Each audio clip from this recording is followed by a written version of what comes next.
I think it all starts when we're kids. It's that time when you're in the classroom, either getting changed in front of your peers, and you notice that maybe your body is a little bit different to the guys next to you.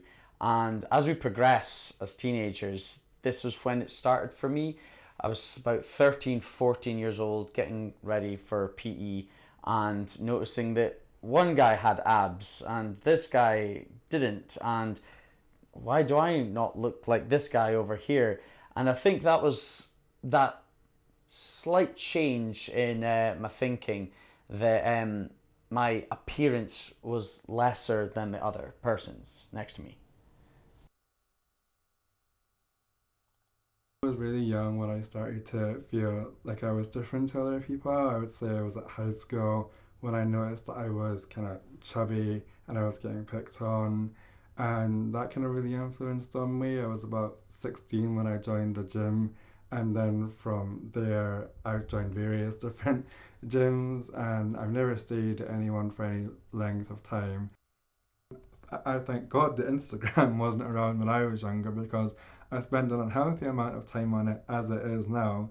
And even when I've just gone through the For You page on TikTok and seen all these really buff guys, you can't help but compare yourself to them, going, "Oh, I wish I had a six pack, I wish I looked like him." I definitely, I knew I had a big problem when I couldn't even go and see a Marvel movie. Comparing myself to the actor who probably got paid millions to look like that, but I still wasn't enough. And that's when I had to make a change for myself.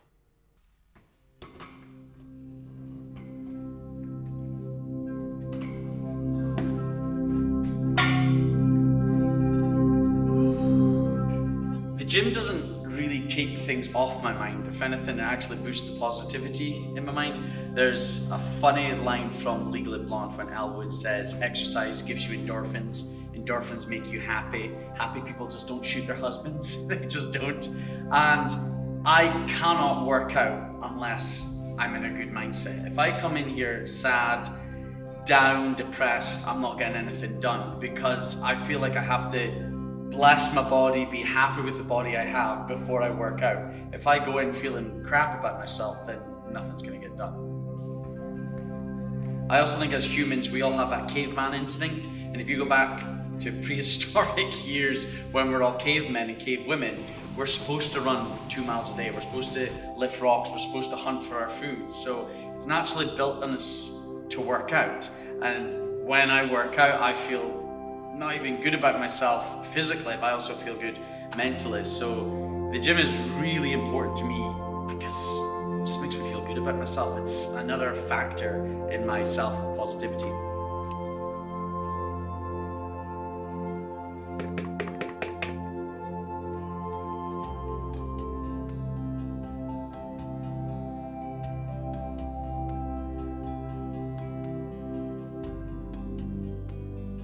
Today I'm making some Lotus biscuit brownies to take to my work, and I like baking because I find it really therapeutic, takes my mind off things, and I've just always really enjoyed it ever since I was young. I think it's important because there's a lot of things that can get you down in life, so I think it's important to focus on the little things that bring joy and make you feel happy in life.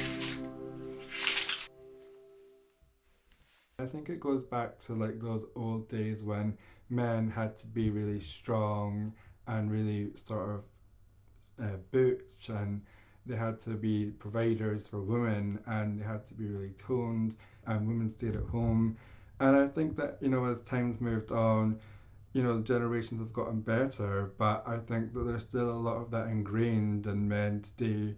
And as a society, we have to get better and educate on that you don't have to be toned to be accepted. You can be plus size and still be just as valid.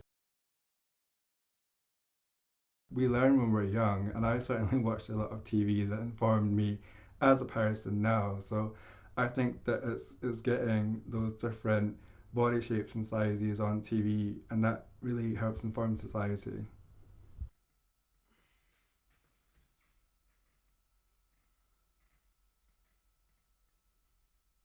I was in the gym yesterday speaking to two 19-year-old guys, just left school, and they were feeling down about themselves. Started to chat to them, and they were picking holes in their aesthetic, comparing themselves to these guys that have been in the fitness industry for over 10 years.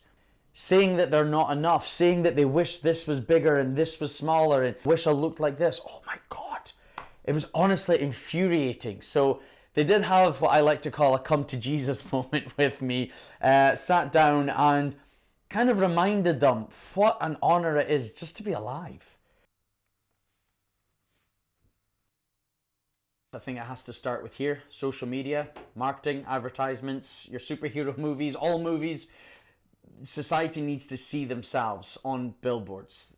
People need to start casting normal looking bodies, normal people.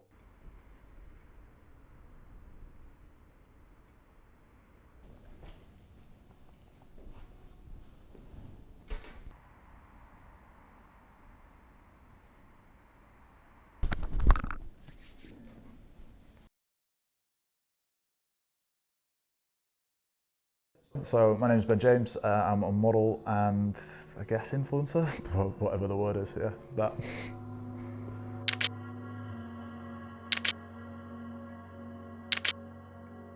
I'd say I began comparing myself to other people pretty much from day one.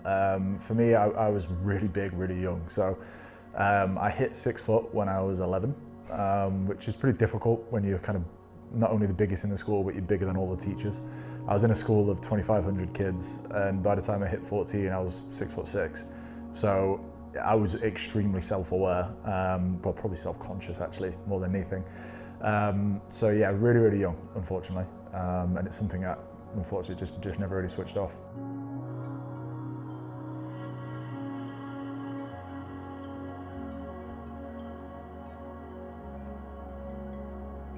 I've definitely been on sets and definitely been on campaigns where I know damn well the client does not care for it in the slightest, where it's just to tick a box. It is what it is. Incredibly frustrating when, you know, you'd be on an e-com set, for example, and, you know, the photographer's just not even stood up. He's just sat on the floor, just, and then the main range guy comes on and he's directing him, and it's all like, the energy is just vastly different. They really care for that stuff, whereas the big and tall stuff's just an afterthought. It's just to say they've done it. Yeah, I was working with a brand in south of France. Well, we were shooting in Marseille, and this is a German brand that's all about body positivity and all that sort of stuff. And they were disappointed that I had a little bit of loose skin from losing weight. And yeah, they basically allowed me to shoot for 3 days without telling me. And then at the end, they were pretty much insulted by the fact that I had something on my body that they didn't like, which I just found really ironic for a body positive brand. But hey, that's the market sometimes. Well, it has been a process. I took a long time where I didn't like what I saw in the mirror. I tried various different diets, various different gym memberships, and I wouldn't say there was a light bulb moment, but I just eventually, you know, I realized that I am enough and I am who I am, and you know what, if people are not going to appreciate me for who I am, then it's really just, you know, their loss. And I love myself, and I know that sounds vain, but at the end of the day, you know, life is short. You know, like, yeah, car tyre burst, washer broke down, bit skint, don't feel my best at the moment, winter's long, like that's the reality. And I think that does need to be mentioned, not all the time, because that in itself can be bloody boring and negative as well. But I think it's right that people should just show a bit of it all, because pretending online that everything's perfect all the time is only damaging other people, because then they're like, why isn't my life like that? Like, why is my life so shit? And it's not shit in the slightest, it's great, but they're just watching someone who has perfect, and they're now comparing normal to perfect, but perfect doesn't exist. You are in a relationship longer with yourself than anyone else on this planet, so why not make it a good relationship with yourself? We're so quick to put ourselves down. If we catch ourselves naked in front of the mirror, if we see ourselves bending over in a wrong angle when someone took our photo. If somebody tags us on social media, we're so quick to put ourselves down, and it's ridiculous because we are amazing. What did you do on your time here? Did you enjoy yourself? Did you like yourself? Were you happy? That's all that matters.